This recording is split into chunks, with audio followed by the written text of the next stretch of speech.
ये रहे आपके सब प्रश्न पत्र। व्हाइटनर का उपयोग करना मना है। यदि किसी भी विद्यार्थी के पास हो तो कृपया मेरे पास जमा कर दें। सभी को शुभकामनाएं। समय समाप्त। कृपया अपनी उत्तर पुस्तिकाएं जमा कर दें। मैम, व्हाइटनर का इस्तेमाल करना क्यों मना है? व्हाइटनर एक हानिकारक पदार्थ है। इसको सूंघने से दिमाग और तंत्रिका तंत्र पर बुरा असर पड़ता है। ये ड्रग लेने की लत को भी बढ़ावा देती है। हमारी सरकार ने 18 साल से कम उम्र के बच्चों के द्वारा करेक्शन फ्लूइड, व्हाइटनर आदि का उपयोग करने पर रोक लगा दी है। अच्छा, अब मैं समझा और अब मैं अपने दोस्तों को भी समझाऊंगा। धन्यवाद मैम। विजय, हमारे स्कूल का जोनल फुटबॉल मैच अगले महीने होगा। तुम टीम के बेहतरीन खिलाड़ी हो, लेकिन अभ्यास करने नहीं आते हो। सर, मेरी तबीयत ठीक नहीं है। मैं कल अभ्यास करूंगा। इरफान, तुम्हें विजय के बारे में कोई जानकारी है? वह इन दिनों तनाव में दिखता है और उसका व्यवहार भी बदल गया है। आप सही कह रहे हैं सर, मैं उससे बात करूंगा। दुकान वाले से कहो कि वह अपनी दुकान यहाँ से हटा ले। सरकार के आदेशानुसार 18 साल से कम आयु के व्यक्तियों को तंबाकू उत्पाद बेचना वर्जित है और शैक्षिक संस्थानों के 100 मीटर के दायरे में भी तंबाकू उत्पाद बेचना वर्जित है। विजय, तुम अकेले क्यों बैठे हो? क्या बात है? इरफान, मुझे मदद की जरूरत है। तुम्हें तो पता ही है कि मेरी पढ़ाई सही नहीं चल रही है और परीक्षा भी शुरू होने वाली है। इससे मेरा तनाव बढ़ गया है। हाल में मेरी दोस्ती मेरे पड़ोस के कुछ बड़े लड़कों से हो गई है। कुछ दिन पहले उन्होंने मुझे तनाव दूर करने के लिए सिगरेट और कुछ पाउडर जैसी चीज दी थी। मैंने वो इस्तेमाल किया और अब उसकी लत लग गई है। वो लड़के मुझे घर से पैसे चुराने और उन्हें देने के लिए कहते हैं। ओहो विजय, ये तो खतरनाक है। मुझे लगता है हमें तुरंत तुम्हारे माता पिता से या टीचर से मदद लेनी चाहिए। धन्यवाद इरफान। मैं अपने पीटी टीचर से बात करूंगा और रोजाना फुटबॉल का अभ्यास करने की कोशिश करूंगा। विजय, उठ जाओ। क्या किसी को पता है इसे क्या हुआ है? इसने मुझे बताया कि इसके कुछ दोस्तों ने पाउडर जैसा कुछ मादक पदार्थ दिया था। ओह नहीं, ये तो गंभीर मामला है। कृपया प्रिंसिपल को बताओ और हम इसे अस्पताल ले चलते हैं।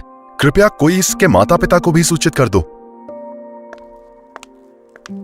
विजय अब खतरे से बाहर है।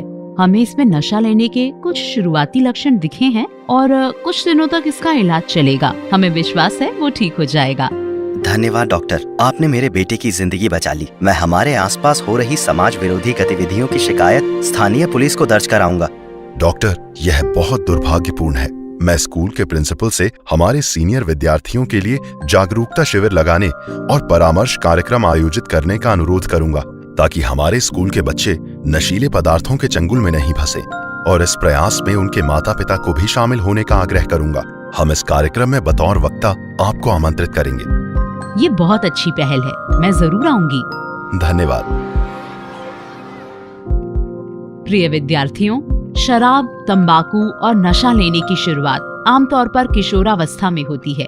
कुछ जिज्ञासावश लेते हैं तो कुछ यार दोस्तों के जोर देने पर और कुछ अन्य चिंता या मन में हीन भावना घर कर जाने की वजह से।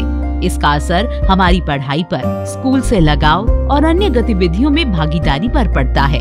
इसलिए आप सभी नशे को ना कहें और मादक पदार्थों से दूर रहें। मदद के लिए अपने माता पिता, टीचर या फिर दोस्तों से बात करें और किसी विश्वसनीय व्यक्ति की मदद लें।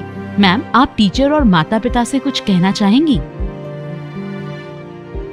प्रिय शिक्षक और माता पिता, कृपया बच्चों से अपनापन बढ़ाएं और उनसे बात करें। इससे बच्चों का आत्मसम्मान और आत्मविश्वास बना रहेगा। कृपया उन्हें सामाजिक कामकाज में भाग लेने के लिए प्रोत्साहित करें। आइए हम सब मिलकर स्कूल को तंबाकू मुक्त रखने का संकल्प लें। धन्यवाद। बचपन और किशोरावस्था में बच्चों पर कई कारणों से नशीले पदार्थों के चंगुल में फंसने का खतरा रहता है, जिसमें उन पर और आसपास के माहौल पर बहुत बुरा असर पड़ता है। नशीले पदार्थों का बच्चों के मानसिक एवं शारीरिक स्वास्थ्य और कुल मिलाकर उनकी खुशियों पर बहुत बुरा असर पड़ता है।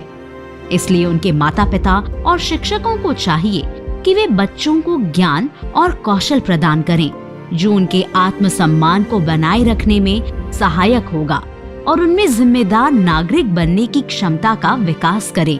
विद्यार्थियों को बुरी आदत में साथ देने वालों से दूर रहना चाहिए और जरूरत पड़ने पर अपने दोस्तों, शिक्षकों, माता पिता और किसी अन्य विश्वसनीय व्यक्तियों की मदद लेनी चाहिए। बच्चों, नशीले पदार्थों के खिलाफ इस जंग में आप अकेले नहीं हैं। यह हम सब की जिम्मेदारी है कि नशीले पदार्थों की रोकथाम और इस समस्या का निदान करें।